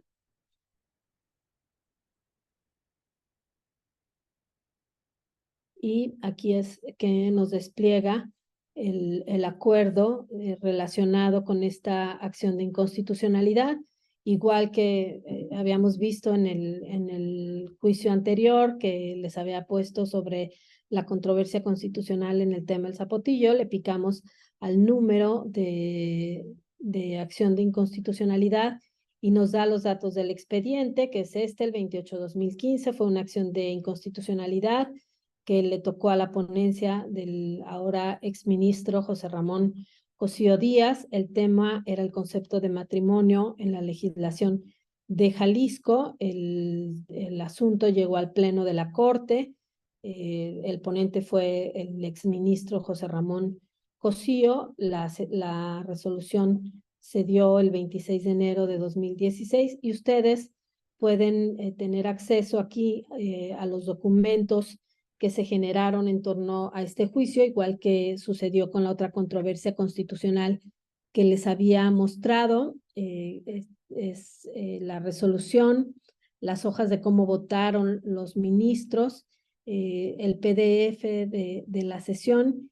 Y cuando se trata de votos de temas que son tan polémicos como este del matrimonio igualitario, o cuando se empieza a tocar puntos que tienen que ver con interpretaciones, por ejemplo, esto de si se puede interponer una controversia o una acción de inconstitucionalidad con este caso de un artículo que ya estaba vigente y que no fue reformado. Bueno, pues aquí también podemos encontrar los votos recurrentes y las opiniones que emitieron los ministros hacia los diferentes puntos que se fueron discutiendo. En términos generales, yo repetiría la página de la Corte, es muy amigable para acceder a toda esta información. También sé que leer resoluciones a veces es muy complicado por los términos jurídicos, porque no estamos tan familiarizados, porque muchas veces son pues documentos extensos, pero la forma en que nos vamos familiarizando con ellos, con la lectura, con el acomodo, con las partes que conforman una resolución, nos puede permitir conocerlas con mayor agilidad, pero sí, pues sí, como siempre que revisamos documentos, pues es importante tratar de leerlo todo, porque muchas veces la resolución nos remite a las discusiones que se dieron a lo largo del texto de una sentencia, entonces no podemos irnos directamente a la resolución, sino que pues tenemos que conocer los antecedentes. Pero bueno, aquí en la Corte, en la página de la Corte, ustedes van a poder tener acceso a todos estos documentos que permiten saber cómo finalmente se llegó a una conclusión como esta, que yo insisto, más allá de la polémica y de todo esto que ha habido sobre si se tienen ministros a modo o si están los administradores de justicia vinculados a los partidos políticos. Al final, en los asuntos que le interesan a los ciudadanos, empieza a haber resoluciones que tienden a proteger los derechos humanos, que tienden a proteger, a establecer criterios de derechos conquistados y que no pueda caminarse hacia atrás en la conquista y en el respaldo jurídico de estos derechos, ¿no? No sé si alguien tenga alguna pregunta o si quieran que consultemos algún dato adicional, si quieran saber cómo se consulta algún otro dato en la corte, o revisamos simplemente cómo podemos tener acceso a la información que se va generando día a día en la corte.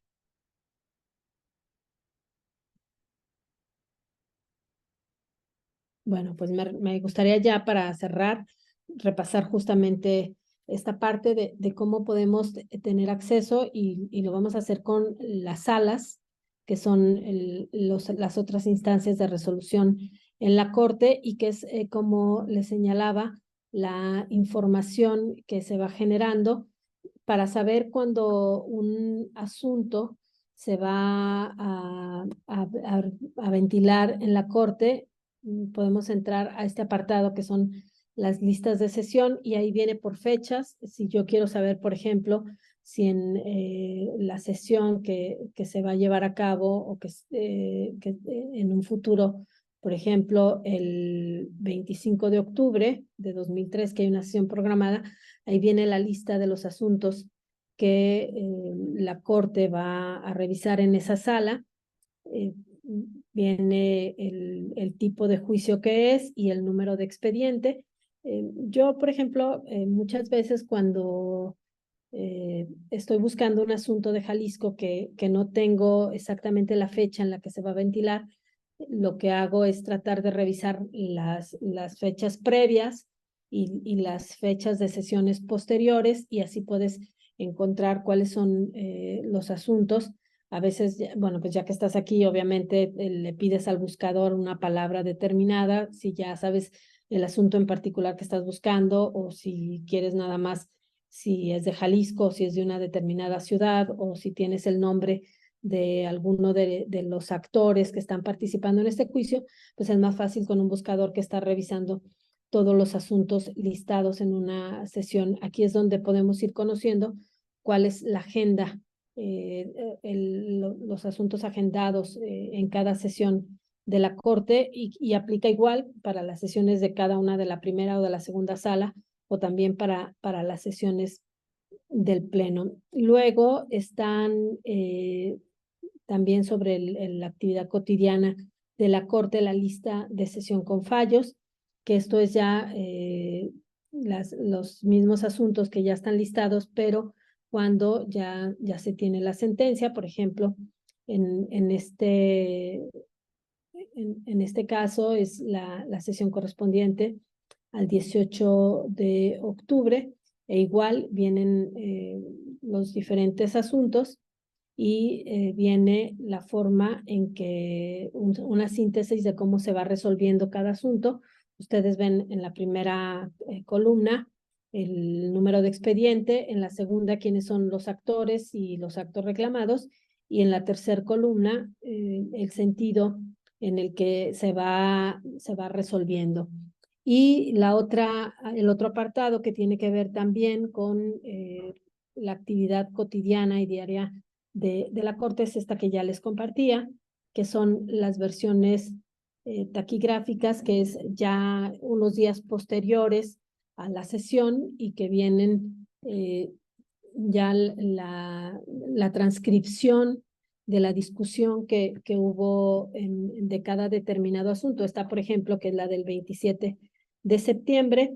Ahí van desahogándose cada uno de los asuntos programados en esa sesión y pues ya ustedes pueden buscar también, vuelvo a lo mismo, con algún buscador, si está el asunto que ustedes están buscando, teniendo más o menos un margen de las fechas que van a buscar. Esto es solo posible en la Corte, en la Judicatura no, porque ya lo veíamos, en la Judicatura sí es indispensable que conozcamos el número de expediente y la instancia en la que se está ventilando, si no, no vamos a tener acceso a esta información. En la Corte sí, en la Corte podemos hacer búsquedas, estar explorando, es mucho más sencillo y además pues solamente son tres los espacios que generan esta información, que es el Pleno de la Corte y las dos salas. Pues esta es la información básicamente que hay de búsqueda. No sé si alguien tenga alguna duda, algún comentario para ya poder ir cerrando esta sesión.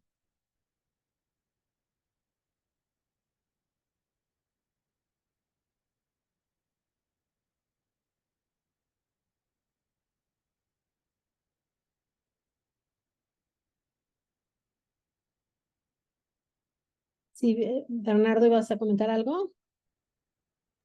Sí, Sonia, bueno, pues disculpen otra vez mi intervención. Ojalá de verdad que esta información tan valiosa se pueda también ver reflejada en los tribunales estatales, la verdad. Sí, claro. Porque como bien han apuntado ustedes que te antecedieron, compañeros tuyos también, expositores así con mucha capacidad como tú también, eh, han coincidido en que precisamente en los tribunales estatales, en el Poder Judicial de cada entidad federal, se adolece de este tipo de información tan valiosa y ojalá algún día o pronto lo veamos reflejado también ese tipo de información tan valiosa que ustedes nos comparten y que nos ayuda para nuestro trabajo como periodistas y como en mi caso como jurista ahora.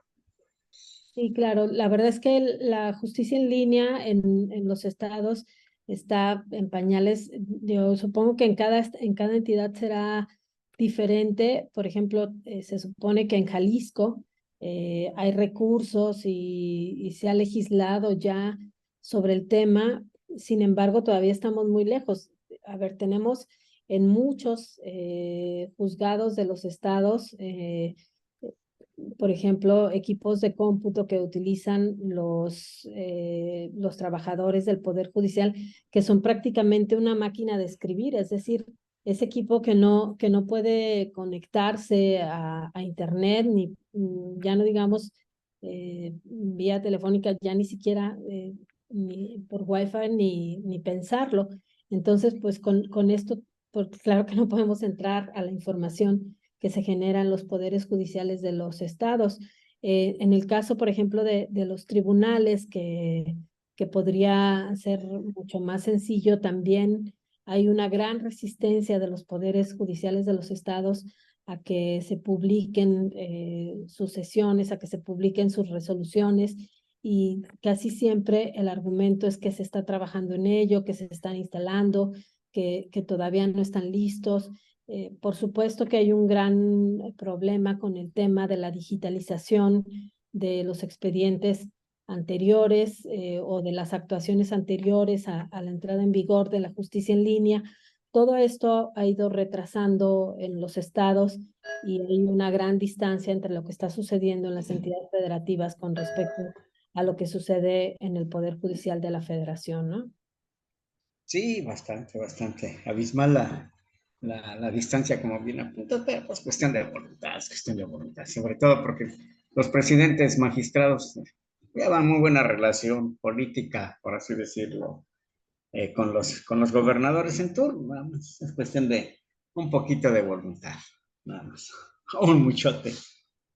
Sí, claro. Y además la otra parte es que cuando ya hay regulación también de acceso a la información con respecto a las resoluciones, todavía sigue habiendo resistencia por parte de las autoridades para entregar esta información, porque se supone que una vez que un asunto está concluido y que una sentencia causó estado, que es decir, ya no habrá más resolución, o no se podrá interponer ningún recurso de impugnación, la información en versiones públicas, es decir, con la protección de los datos que la misma legislación marca no se pueden publicitar, se debería entregar. Sin embargo, esto no sucede, ni aún en asuntos que son de interés público. Tú le puedes pedir a un tribunal una resolución, por ejemplo, de alguna concesión que da un gobierno de un estado, o de algún contrato, que hubo algún juicio,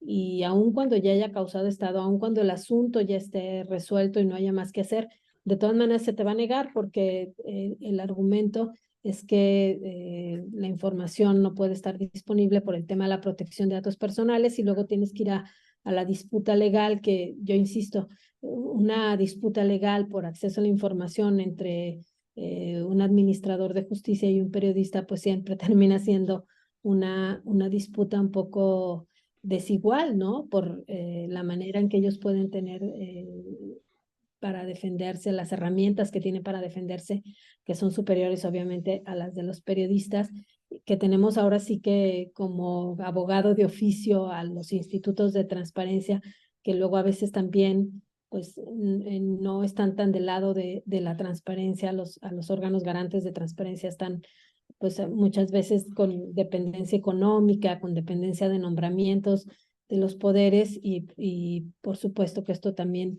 hace que el acceso a la información de los poderes judiciales en los estados sea mucho más difícil que al resto de los poderes o al resto de la información en la misma entidad, y ya no digamos con respecto al acceso a la información del Poder Judicial de la Federación. Pero también hay otra parte que es muy relevante y que es, debemos buscar esa información, porque también si damos por sentado que el acceso a la información del Poder Judicial está protegido y que no tenemos derecho a hacerlo, o que va a ser muy complejo, o que entender cómo se lleva un proceso contra alguien que conoce tanto de derecho como es el Poder Judicial va a ser muy complicado, pues entonces nunca vamos a avanzar en la búsqueda de información en los poderes judiciales. Yo creo que también gran parte de la falta de acceso a la información que hay del Poder Judicial tiene que ver con que los periodistas nos hemos detenido y no hemos ido más allá. De hecho, creo que en muy pocos medios de comunicación se tiene como fuente al Poder Judicial. Entonces, cuando tendría que hacerlo, lo que se ventila, lo que se está discutiendo al interior del Poder Judicial es muy importante para la vida de nuestros estados, para la vida de nuestro país. Y tendríamos que tener los periodistas puestos la lupa también en este poder. Tendríamos que estar más familiarizados sobre cómo consultamos información.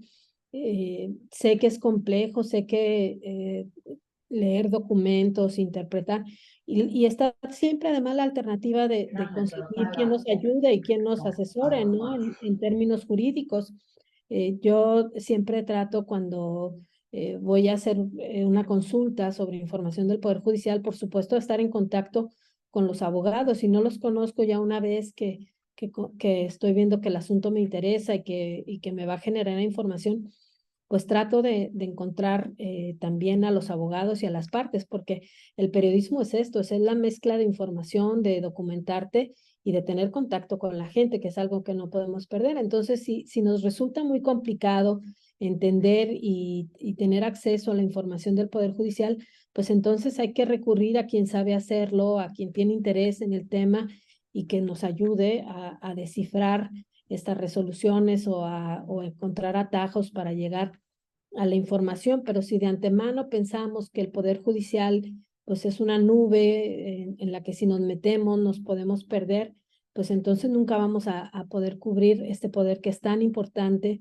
y que maneja tanta información que es importante para nosotros, para la vida de nuestros estados, para la vida del país, para los derechos humanos. Ya les comentaba pues diferentes caminos que hay, ¿no? Desde la parte que a los políticos les encanta estar ventilando respecto al Poder Judicial, el manoseo que ellos tienen, pero también esta otra parte de la utilidad que tiene el Poder Judicial en la defensa de los derechos de los mexicanos, en la defensa de los derechos humanos, en el ejercicio o en esta defensa que podemos tener los ciudadanos frente a las decisiones arbitrarias de nuestras autoridades.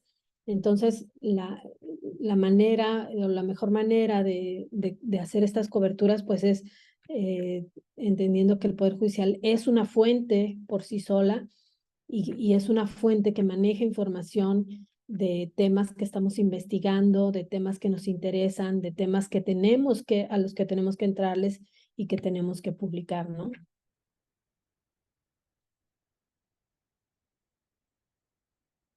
Bueno, Perdón, pues Sonia, sí, perdón, tenía mi micrófono. Sí, porque ya tengo un tiempo. Sí, fíjate que tienes razón. Como periodista de casi 40 años te lo digo, efectivamente. No hay un seguimiento a las fuentes del Poder Judicial por parte de de muchos colegas. En lo personal, he tenido la suerte de cubrir mucho la fuente policíaca, pero antes la cubría más de lleno cuando era periodista, ahora sí que de nómina, ¿no? Trabajaba en un periódico, pero los juzgados sí, pero no más allá. Y efectivamente hoy está abandonada esta fuente policíaca, esa fuente de poder judicial, porque pues nada más el boletín y la sentencia, y ahí quedó todo, pero es una cauda de información el poder judicial de cada estado. Y bien dices, pues si los colegas periodistas, hablando en términos ya periodísticos, se interesan y buscan un abogado, pues digo, si no es su servidor, no, sí, pues que habrá otros colegas ya con mayor experiencia en algún tema que les interese, y de ahí se van abriendo las puertas y las puertas se van siguiendo, o sea, y se agarra el hilo de la madeja, y obviamente que se tiene que doblar el Poder Judicial ante esa insistencia informativa que se va buscando, ¿no? Bueno, yo creo que más que doblarse, más bien tiene que abrir y Bueno, transparentar. perdón, sí, Sí, y yo cumplir creo con su misión de abrirse, tiene razón, sí, perdón, claro, perdón. por supuesto, pero también creo que si los funcionarios públicos del Poder Judicial nunca han tenido contacto con los periodistas, porque los periodistas nunca nos hemos interesado en el Poder Judicial, bueno, pues tenemos que ir formando esa relación también, ¿no? Y también tenemos que empezar a conocer y a entender cómo funciona, dónde está la información, qué es lo que podemos tener, a qué no podemos acceder, pues todo esto, pero pues solamente con la práctica y con la insistencia, familiarizándonos con la importancia de los temas que están en poder ahora sí que en poder del Poder Judicial, ¿no? Anda, pues es de ida y vuelta esto, ¿no? Exactamente. Ente- El periodista debe buscarle, la fuente informativa pues no debe, tiene que abrirse ante la exigencia de información que se le solicita, definitivamente. Por supuesto. No sé si alguien tenga algo más que comentar o podemos ir ya cerrando la sesión.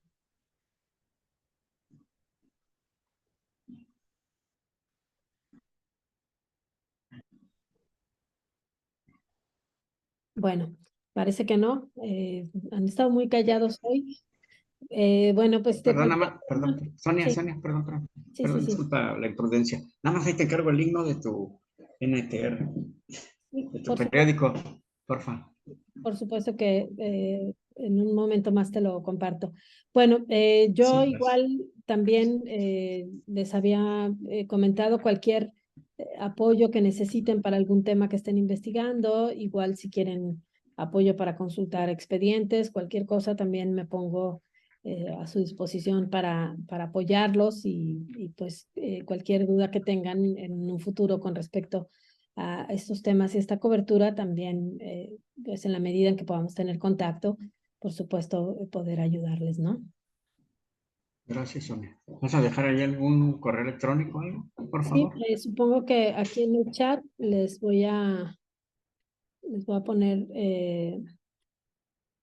mi correo.